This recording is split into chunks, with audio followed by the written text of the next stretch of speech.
사랑하는 성도 여러분, 안녕하십니까? 오늘은 8월 11일 수요일 새벽 이슬과 같은 주의 말씀을 사모하며 나오신 모든 분들을 주님의 이름으로 사랑하고 또 축복합니다.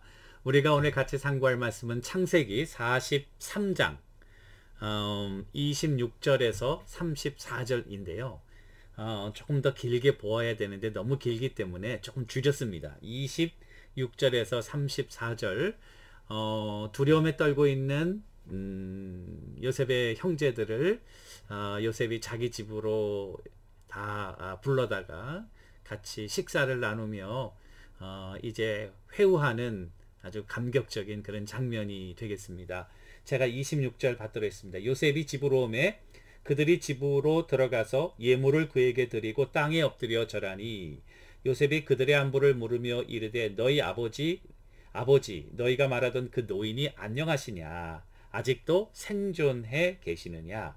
그들이 대답하되 주의 종 우리 아버지가 평안하고 지금까지 생존하였나이다 하고 머리 숙여 절하더라.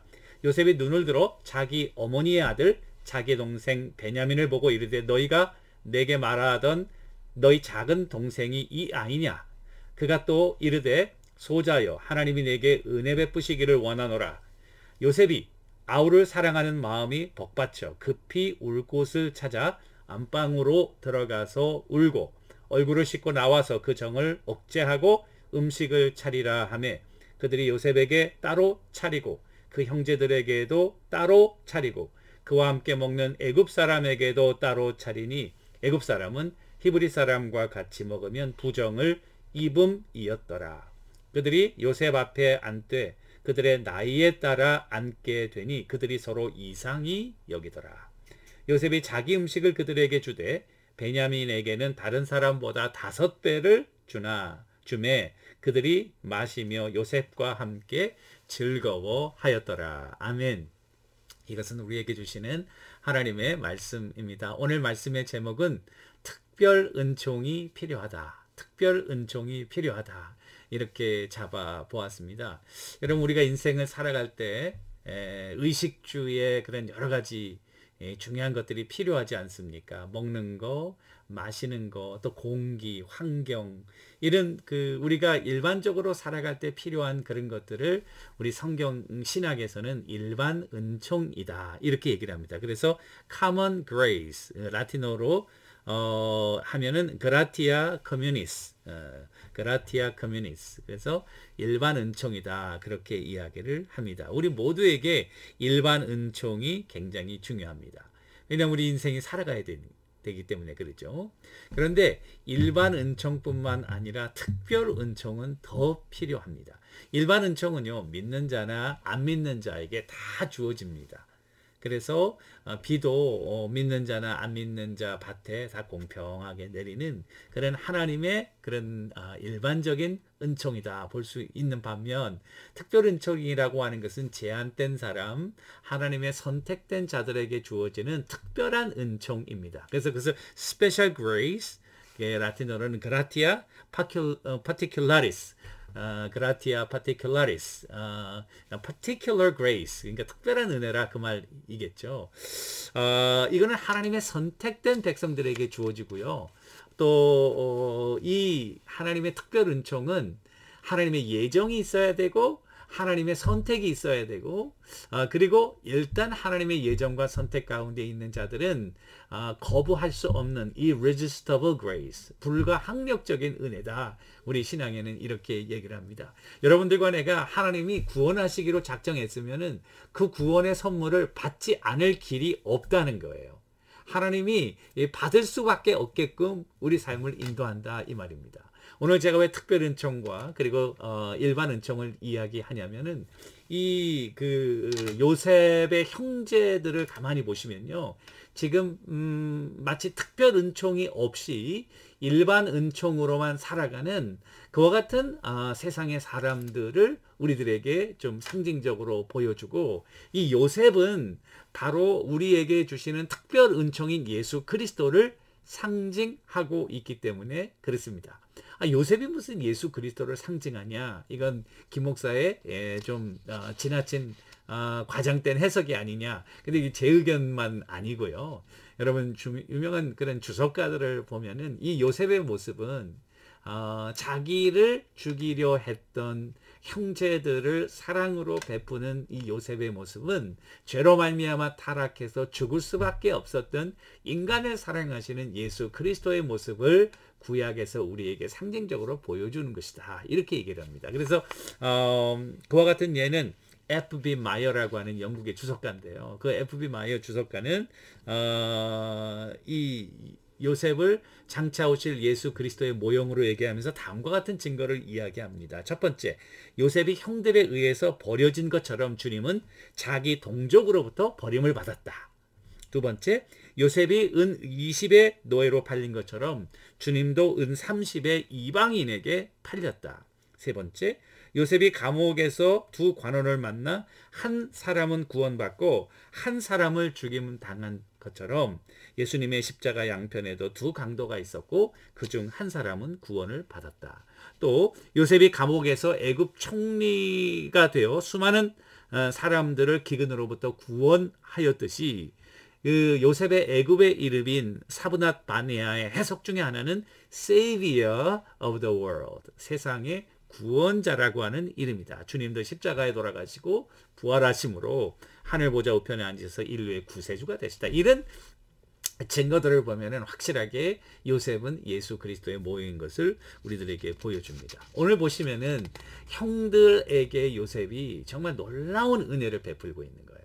자기를 죽이려 했던 그 형들을 여러분 다시 한번 보내면서 거기 돈을 다시 곡식 사러 왔던 돈을 자루에다 다시 더 넣고 시므온이 대신 그 옥에 인질로 잡혀 있고 뭐 여러 가지 해프닝들이 있었어요. 그런데 분명한 건 뭐냐면은 요셉의 그 형들을 향한 그 가족을 향한 사랑이 계속적으로 그들에게 전달되고 있다고 하는 사실입니다.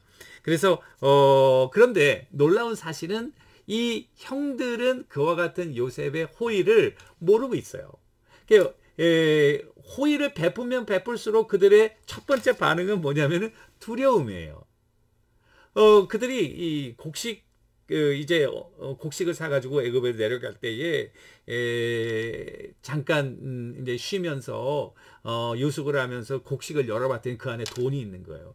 여러분 곡식을 사러 애굽에 가가지고 곡식을 사가지고 왔는데 곡식뿐만 아니라 돈까지 있으면 좋은 일 아니에요?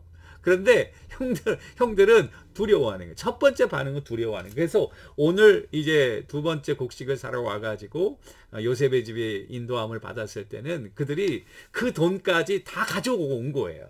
17절에 보시니까 18절 그 사람들이 요셉의 집으로 인도됨에 두려워하여 이르되 전번에 우리 자루에 들어있던 돈의 일로 우리를 끌어간다.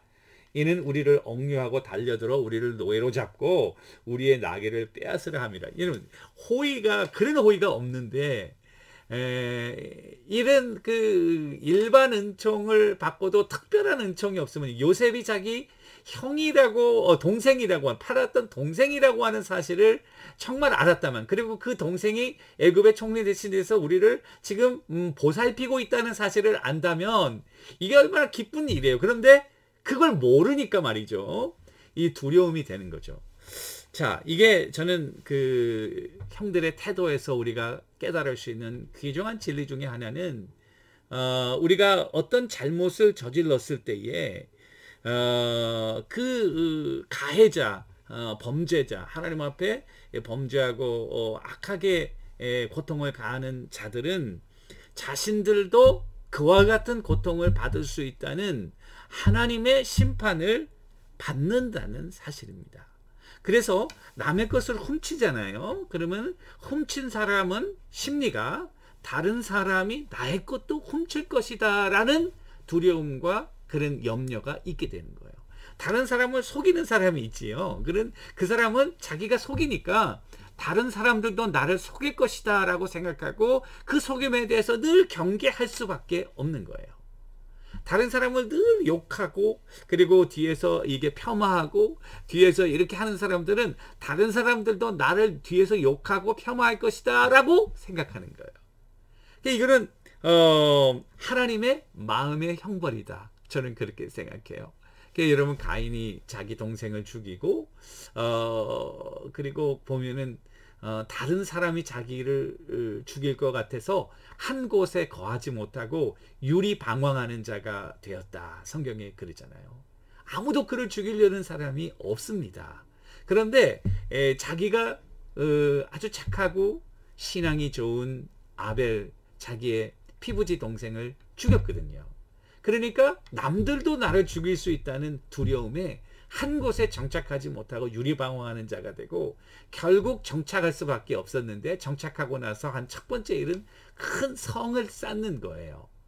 이 성을 쌓는 것이 여러분 좋은 의미도 있겠지만, 성을 쌓는다는 것은 외부 세계로부터 자기를 분리시켜서 보호한다는 의미입니다. 여러분 중세시대의 성들을 가만히 유럽에 여행하시면서 보십시오. 높은 산 위에다가 섬 가운데다가 뒤에 강을 만들고 호수를 만들고, 그래서 침략하지 못하도록, 경치는 좋을지 몰라도 이것은 사람과 교제하는 곳이 아니라 그 안에서 자기만 사는 그런 목적인 것을 우리들에게 보여주시는 거죠. 그러니까 그런 의미에서 이 요셉이 누구인 줄 모르는 형들의 모습은 특별 은총을 경험하지 못한 일반 은총만 가지고 살아가는 인생들과 다를 바가 없다는 것이죠. 그런 의미에서 여러분들과 저에게는 특별 은총이 꼭 필요한 거예요. 특별 은총은 우리가 죄인 된 것을 깨닫고 성령의 도우심을 받아 예수 그리스도를 우리의 구주로 영접하고 이제는 하나님의 자녀로, 하나님의 특별한 자녀로, 요셉을 자기 형으로 받아들이는 것처럼 하나님의 상징인, 하나님의 아들의 상징인 요셉의 모습에서 그려진 예수 그리스도를 우리의 구주로 받아들임으로 우리 마음 가운데 또 기쁨과 평안이 넘칠 뿐 아니라 이 영원한 생명을 바라보고 살아가는 그와 같은 은혜가 여러분들과 저에게 꼭 필요하다는 사실입니다. 그래서 우리는 떡과 물과 이런 것으로만 살아가는 것이 아니라 예수님도 하나님의 말씀으로 살아간다. 하나님의 말씀은 바로 특별 계시 아닙니까? 그것이 특별 계시의 내용은 바로 구원의 상징인 예수 그리스도이고, 그 십자가는 하나님께서 우리를 너무나도 사랑하신다는 정말 하나님의 그런 우리 인간 사랑을 향한 데몬스트레이션이라 제가 이렇게 말씀드렸습니다. 그 특별 은총은 아무한테나 주어지는 게 아니에요. 여러분들과 저와 같은 특별히 선택된 자들, 그리고 그 은총은 irresistible, 아무도 거부할 수 없다는 사실입니다. 그리고 그 특별 은총을 받을 때에 일반 은총도 하나님의 놀라운 그런 사랑의 은총인 것이 깨달아지게 되고, 하루하루 모든 상황 가운데서 좌절하거나 염려하지 않고, 그리고 그 사랑의 품 안에서 마음껏 뛰놀고 즐기고, 그리고 하나님의 영광을 돌리는 삶을 사는 축복을 얻게 된다는 사실입니다. 아직도 이 특별 은총을 모르고 하나님의 사랑을 두려움 가운데 살아가는 우리의 친구들과 가족들과 친척이 있다면, 여러분 오늘 한번 전화하시고, 그리고 이 하나님의 놀라운 사랑을 증거하는 여러분들과 제가 되기를 주님의 이름으로 간절히 축원합니다. 기도하겠습니다. 하나님 아버지, 우리 모두에게는 일반 은총과 더불어 특별한 하나님의 은총인 십자가의 은혜가 필요한 것을 고백합니다. 그 은혜를 붙잡고 살아가는 하나님의 귀한 종들 다 되게 하옵소서. 예수님의 이름으로 기도합니다. 아멘. 오늘도 하나님의 특별한 은총 가운데 살아가시는 여러분들과 제가 되기를 주님의 이름으로 축원합니다. 감사합니다.